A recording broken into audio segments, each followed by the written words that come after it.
रात के घने अंधेरे में जब चंद्रमा बादलों की ओट में छिप चुका था, एक छायामयी आकृति चोल वंश की राजधानी गंगईकोंडा चोलपुरम के महल में दाखिल हुई। उसकी पदचाप इतनी हल्की थी कि महल के अनुभवी रक्षकों को भी भनक न लगी। अचानक राजमहल की सबसे गुप्त कक्ष में रखी काला ग्रंथ नामक पांडुलिपि गायब हो गई। यह वही ग्रंथ था जिसे राजा राजेंद्र चोल ने विशेष रूप से संरक्षित कर रखा था। कहा जाता था कि इसमें एक ऐसा रहस्य छुपा था जिससे पूरे भारतीय उपमहाद्वीप का भविष्य बदल सकता था। लेकिन क्या? सुबह जब महल में इस चोरी की खबर फैली तो हड़कंप मच गया। राजा के प्रधानमंत्री गुरुमूर्ति भट्टाचार्य ने सभी सेनापतियों और विद्वानों को बुलाया। राजा का चेहरा गंभीर था, आंखों में क्रोध की ज्वाला धधक रही थी।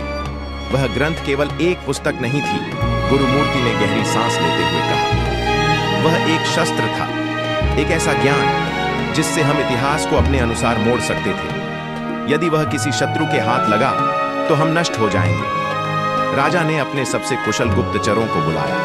इनमें सबसे तेज और बुद्धिमान थे वीरभद्र।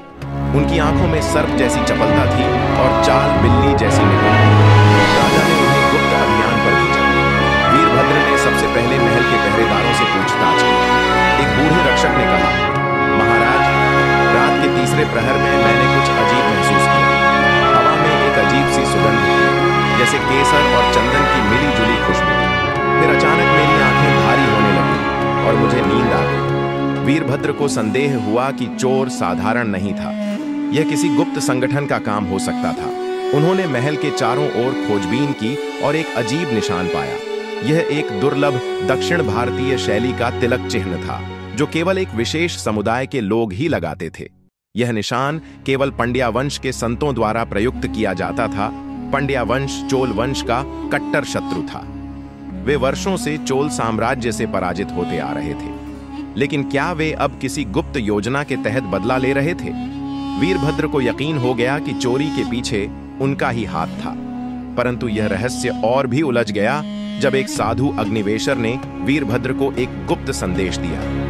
ग्रंथ केवल चोरों के हाथ नहीं गया, बल्कि किसी और ने इसे पाने में मदद की है। वीरभद्र ने चतुराई से जाल बिछाया। उन्होंने यह अफवाह फैलाई कि राजा को चोरी करने वाले की पहचान मिल गई है और कल सुबह उसे फांसी दे दी जाएगी। उस रात एक छाया राजमहल के गुप्त मार्गों में सरकती हुई बाहर जाने की कोशिश कर रही थी। जैसे ही वह दरवाजे से बाहर निकली, वीरभद्र ने अपना तलवार लहराई और उसे दबोच लिया। वह कोई और नहीं बल्कि गुरुमूर्ति भट्टाचार्य थे। सच्चाई जो हिला दे, राजा यह सुनकर हतप्रभ रह गए। गुरुमूर्ति ने हंसते हुए कहा, महाराज, मैं कोई गद्दार नहीं हूं। मैं सिर्फ यह चाहता था कि यह ग्रंथ तुम्हारे हाथ से निकल जाए, क्योंकि इसके भीतर जो लिखा था वह दुनिया को विनाश के अंधकार में डाल सकता था। राजा ने क्रोध से पूछा, आखिर उसमें ऐसा क्या था? गुरुमूर्ति ने धीरे से कहा, वह ग्रंथ अशोक के खोए हुए आदेशों का संकलन था। इसमें लिखा था कि सम्राट अशोक ने अपनी अंतिम इच्छा में कहा था कि भारत को कभी भी फिर से एक नहीं किया जाना चाहिए, क्योंकि शक्ति हमेशा अहंकार को जन्म देती है। अगर कोई राजा इस रहस्य को जान जाता तो वह भारत को एक करने की कोशिश करता और इसके परिणाम स्वरूप एक महायुद्ध छिड़ जाता।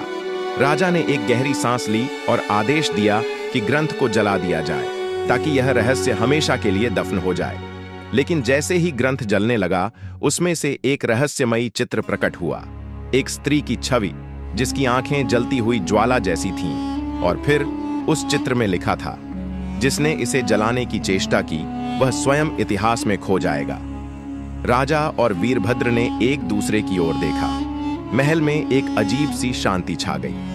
क्या सच में कोई अदृश्य शक्ति इस ग्रंथ की रक्षा कर रही थी, या यह केवल एक संयोग था? किसी को नहीं पता। लेकिन उस रात के बाद राजा राजेंद्र चोल ने युद्ध करना छोड़ दिया और गुप्त रूप से अपने जीवन के अंतिम वर्षों में एक साधु बन गए। लेकिन सवाल अब भी बना हुआ है, क्या सच में वह ग्रंथ नष्ट हो गया, या कोई और उसे अब भी कहीं सुरक्षित रखे हुए है?